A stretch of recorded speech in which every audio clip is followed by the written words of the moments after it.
Hello everyone, welcome back to my YouTube channel Poppy's Creation. Friends, কি খবৰ আপোনালোকৰ? আশা কৰিছো সকলোৱে ভালে আছে। আপোনালোকৰ দোৱা আৰু আশীৰ্বাদত আমিও ভালে আছো। তো ফ্ৰেণ্ডছ, আপোনালোকক পুনৰবাৰ মোৰ চেনেলৰ অন্য এটা ভিডিঅ'লৈ স্বাগতম জনাইছো। আশা কৰিছো ভিডিঅ'টো শেষলৈকে চাই থাকিব আৰু চেনেলটো যদি নতুনকৈ আহিছে প্লিজ চেনেলটো সাবস্ক্ৰাইব কৰি দিব। তো গাইজ, বলক পলম নকৰি আজি ভিডিঅ'টো আৰম্ভ কৰিছো।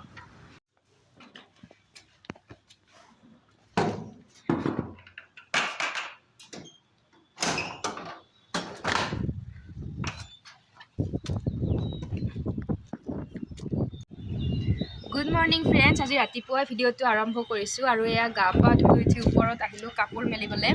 জানি শুই আছে, তো সি শুই থাকোঁতে গা পা ধুলোঁ, লগতে কাপোৰ ধুলোঁ। আৰু ইয়াতে খুব ধুনীয়া বতাহ এজাক দি আছে।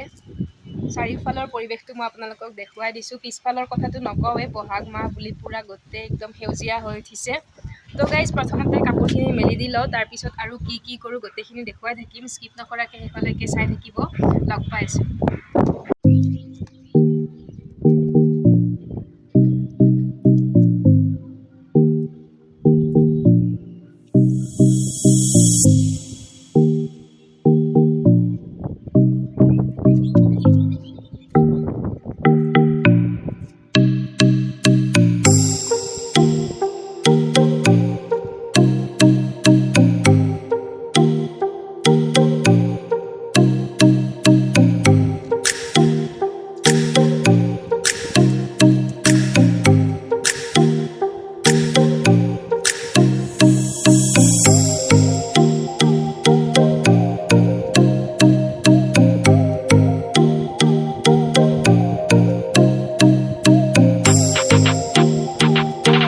কাপোৰ মেলি দিয়া হৈ গ'ল। এতিয়া বলক আপোনালোকক ওপৰৰ সৌন্দৰ্যটো এবাৰ দেখাই দিওঁ। এইজোপা হৈছে জেচমিন জোপা। ইয়াৰ গন্ধটোৰ কথা আপোনালোকে জানেই চাগে, ইমান ধুনীয়া গন্ধ।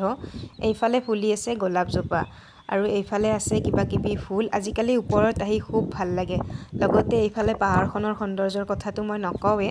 ৰাতিপুৱা উঠিয়ে যদি এনেকুৱা এটা ভিউ দেখিবলৈ পাওঁ, কিমান যে ভাল লাগে মনটো। তাতে আৰু প্ৰকৃতি মোৰ খুব প্ৰিয়, কাৰণ এই প্ৰকৃতিৰ মাজতে বিচাৰি পাওঁ সকলো দুখ চিন্তাৰ পৰা পৰিত্ৰাণ পোৱাৰ একমাত্ৰ উপায়। লগত আমাৰ ওপৰৱালা সকলোৰে লগত আছে।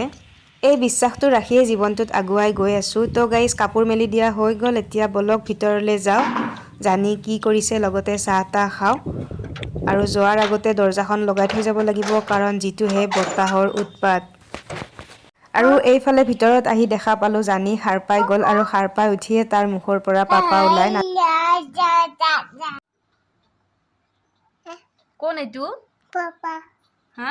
পাপা। পাপা। পাপা। পাপা আছে ন? পাপা। পাপা। পাপা। এইটো পাপা। আৰু এতিয়া চাহ খাবলৈ লৈছোঁ। ৰাতিপুৱাৰ চাহকাপ এনেকেই খোৱা যায়।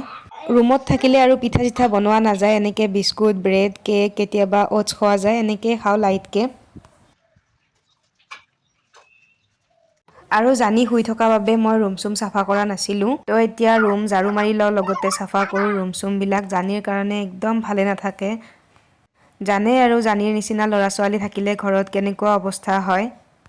আৰু কাপোৰ যে ইমান ধুব লাগে, তাৰ কাপোৰৰ কথাটো নকওঁৱেই, তাৰ পিন্ধা কাপোৰৰ কথা। লগতে বেড কভাৰ এইবিলাকতো সদায় ধুব লাগে, কাৰণ খোৱা বস্তুবিলাক পেলাব, পানী পেলাব, ফ্ৰুইটছৰ জুইচবিলাক পেলাব।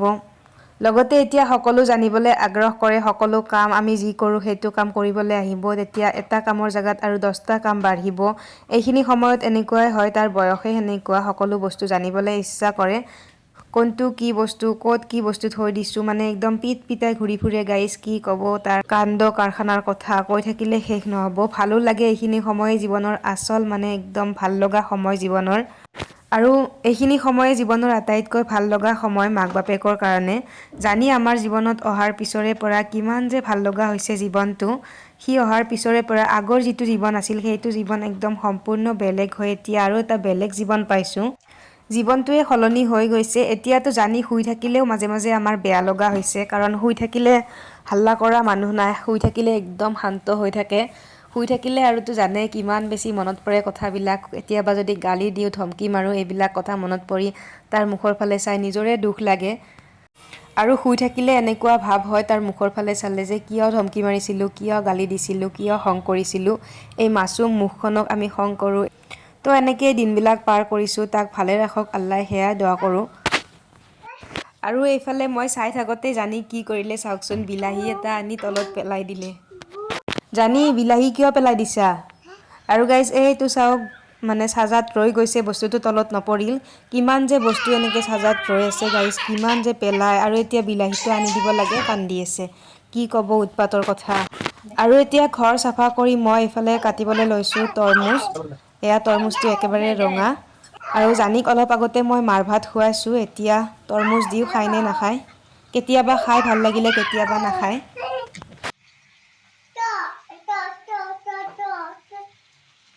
আৰু মৌচুমী কাটিলোঁ, জানিক এনেকৈ মৌচুমীটো পূৰা ভালকৈ এৰাই দিব লাগে বাকলিৰ পৰা, তেতিয়াহে খায়। আৰু এইফালে বাহিৰত চৰাইৰ মাত ওলাই থকা বাবে সি চৰাই চাবলৈ গৈ আছে, চৰাই চাই চাই এনেকৈ খাই আছে তৰমুজ।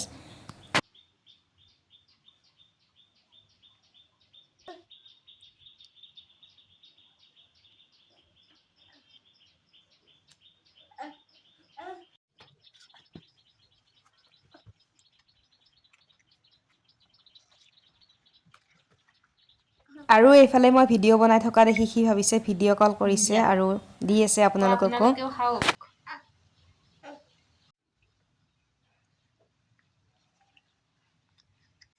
আৰু চাহ খাই উঠিয়ে এওঁ গৈছিলে বজাৰত, এতিয়া বজাৰৰ পৰা আহি পালে। এইফালে আনিলে তিতাকেৰেলা, ভেন্দি, গাজৰ, এইফালে স্কোৱাছ, লগতে এয়া চজিনা, আজি চজিনা বনাম। এয়া কল আনিলে, এয়া তৰমুজ, বিলাহী, তিয়হ, নেমু, তিয়হকেইটা ইমান ধুনীয়া, লগতে এয়া নহৰু। তো গাইজ বলক আজি দুপৰীয়াৰ সাজত চজিনা বনাওঁ, লগতে চজিনাৰ ৰেচিপিটো আপোনালোকৰ লগতো শ্বেয়াৰ কৰোঁ। চজিনাৰ বাকলিখিনি প্ৰথমতে এয়া চচটো পেলাই লৈছোঁ, দেখিছে, আৰু জানে এইটো, লগতে কণী বইল কৰি লৈছোঁ। চজিনাৰ বহুত ৰেচিপি আছে, ইউটিউবত চাৰ্চ কৰিলে আপোনালোকে পাব, আৰু বহুতেই বহুত ধৰণৰ ৰেচিপি জানে, কিন্তু কণীৰ লগত চজিনাৰ ৰেচিপি আপোনালোকে নিশ্চয় খাই পোৱা নাই। তো গাইজ বলক ৰেচিপিটোৰ ফালে আগবাঢ়োঁ। ৰেচিপিটো বনাবলৈ আমাক লাগিব বগা সৰিয়হ, যিখিনি মই তিয়াই থৈ দিছোঁ, লগতে লৈছোঁ পিঁয়াজ দুটা, নহৰু লৈছোঁ, আদা লৈছোঁ, বিলাহী দুটা লৈছোঁ, আলু দুটা লৈছোঁ, আৰু কেঁচা জলকীয়া লৈছোঁ। প্ৰথমতে কণীকেইটা ফ্ৰাই কৰি ল'ম, আৰু কেৰাহী বহাই দিলোঁ। কেৰাহী গৰম হোৱাত এয়া দিছোঁ মিঠাতেল, আৰু তেল গৰম হৈ গ'ল। এতিয়া ইয়াতে দিম অকণমান হালধি পাউডাৰ, লগতে দিছোঁ নিমখ। এতিয়া দিম ইয়াতে বাকলি গুচাই ৰখা কণীকেইটা, আৰু কণীকেইটা ভালকৈ একদম ফ্ৰাই কৰি ল'ম ৰঙচুৱাকৈ।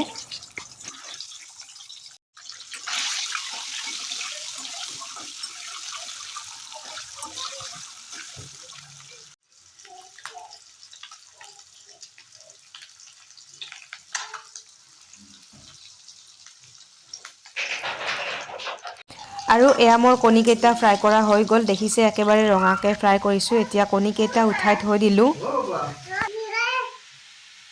আৰু এয়া চজিনাখিনি ভালকৈ ধুই ল'লোঁ।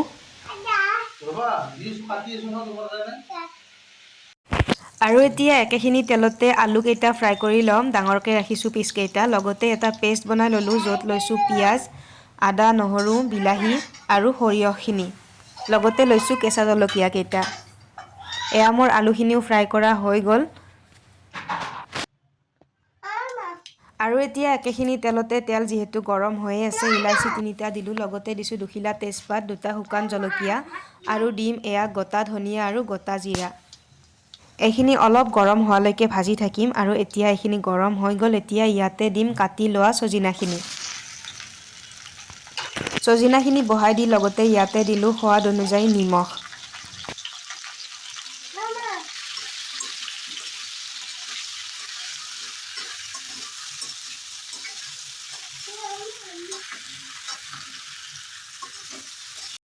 আৰু 5 মিনিটমান সময় চজিনাখিনি ভালকৈ ভাজি ল'লোঁ। এতিয়া ইয়াতে দিম হালধি পাউডাৰ, এয়া দিলোঁ হালধি পাউডাৰ, লগতে দিছোঁ এয়া জিৰা পাউডাৰ, লগতে এয়া দিছোঁ ধনিয়া পাউডাৰ, লগতে এয়া দিছোঁ চিলি গাৰ্লিক পাউডাৰ, অলপমান দিম ৰেড চিলি পাউডাৰ, আৰু দিছোঁ এয়া ব্লেক পেপাৰ, জালুকৰ পাউডাৰ।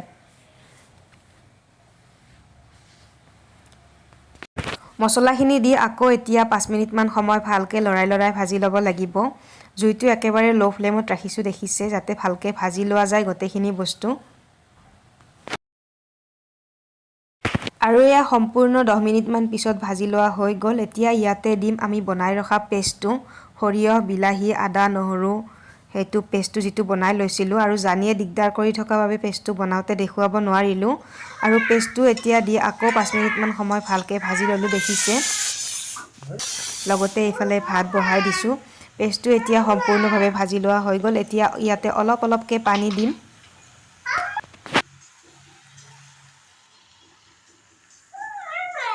পানী দি উঠি এতিয়া আকৌ ছজনাখিনি যাতে ভালকৈ সিজি যায় লৰাই লৰাই ভাজি থাকিব লাগিব। ছজনাখিনি প্ৰায় আধা সিজা হোৱাত এতিয়া ইয়াতে দিম ফ্ৰাই কৰি ৰখা আলুখিনি। এয়া আলুখিনি দি দিলোঁ। আলুখিনি দি আকৌ ভালকৈ লৰাই দি ভাজি ল'ব লাগিব। আৰু আলুখিনি সিজি নোযোৱালৈকে আকৌ অলপ অলপকৈ পানী দি থাকিব লাগিব। এয়া আৰু অলপ পানী দিলোঁ যেতিয়ালৈকে আলু আৰু ছজনাখিনি সিজি নাযায়। আৰু এয়া পানী দি উঠাৰ পিছত গেছৰ ফ্লেমটো হাই কৰি দিছোঁ যাতে ছজনাখিনি ভালকৈ সিজি যায়, লগতে আলু সিজে। আৰু অলপ অলপকৈ পানী দি আছোঁ, এইখিনি সিজাই আছোঁ। প্ৰায় 80% সিজিছে আৰু অলপ সিজিবলৈ বাকী আছে। আৰু অলপ অলপকৈ পানী দি এতিয়া সিজাই থাকিম। আৰু এতিয়া ছজিনা আৰু আলু ভালকৈ সিজি গ'ল। একেবাৰে শেষৰটো উতলিবলৈ এয়া পানী দিছোঁ। পানী আপোনালোকে যিমানখিনি ৰাখিব বিচাৰে সিমানখিনিকৈ ৰাখিব। ইয়াতকৈ কমো ৰাখিব পাৰে, ইয়াতকৈ বেছিকৈও দিব পাৰে। আমি এইটো পৰিমাণে ৰাখিছোঁ। ভালকৈ উতলাৰ পিছত যিহেতু আৰু অলপ কমিবই পানী, তো এতিয়া ভালকৈ এইখিনি সিজি গ'ল আৰু উতলিছে। এতিয়া এইখিনি পৰ্যায়তে আমি দিম ফ্ৰাই কৰি ৰখা কণীকেইটা। এয়া কণী দি দিলোঁ। কণী দি উঠাৰ পিছত এতিয়া আকৌ 2-3 মিনিটমান উতলালেই আমাৰ ৰেডি হৈ যাব কণী, আলু আৰু ছজিনা তৰকাৰী। এয়া মই দিলোঁ কাটি লোৱা কেঁচা ধনিয়াৰ পাত, লগতে দিছোঁ অকণমান কচুৰি মেথি। এয়া আমাৰ ৰেডি হৈ গ'ল আজিৰ তৰকাৰীখন। এয়া কচুৰি মেথি। ছজিনা খাই কোনে কোনে ভাল পায় বাৰু। ছজিনা আমাৰ শৰীৰৰ কাৰণে খুব উপকাৰী হয়, যিহেতু ছজিনাৰ ছিজন, ছজিনা খাব লাগে। আৰু এয়া আমাৰ ৰেডি হৈ গ'ল আজিৰ ছজিনাৰ ৰেচিপিটো। আপোনালোকেও নিশ্চয় এবাৰ ট্ৰাই কৰি চাব বুলি আশা কৰিলোঁ। লগতে কেনেকুৱা পালে কমেণ্ট কৰি জনাব আজিৰ ৰেচিপিটো। তো ফ্ৰেণ্ডছ, এইখিনিতে আজিৰ ভিডিঅ'টো শেষ কৰি দিছোঁ। ভিডিঅ'টো চাই কেনেকুৱা পালে কমেণ্ট কৰি জনাব। লগতে লাইক শ্বেয়াৰ কৰিবলৈ নাপাহৰিব। আৰু চেনেলটোত যদি নতুনকৈ আহিছে প্লিজ চেনেলটো ছাবস্ক্ৰাইব কৰি দিব। পুনৰ লগ পাম ধুনীয়া এটা ভ্লগৰ সৈতে। আজিলৈ এৰিছোঁ। Bye bye.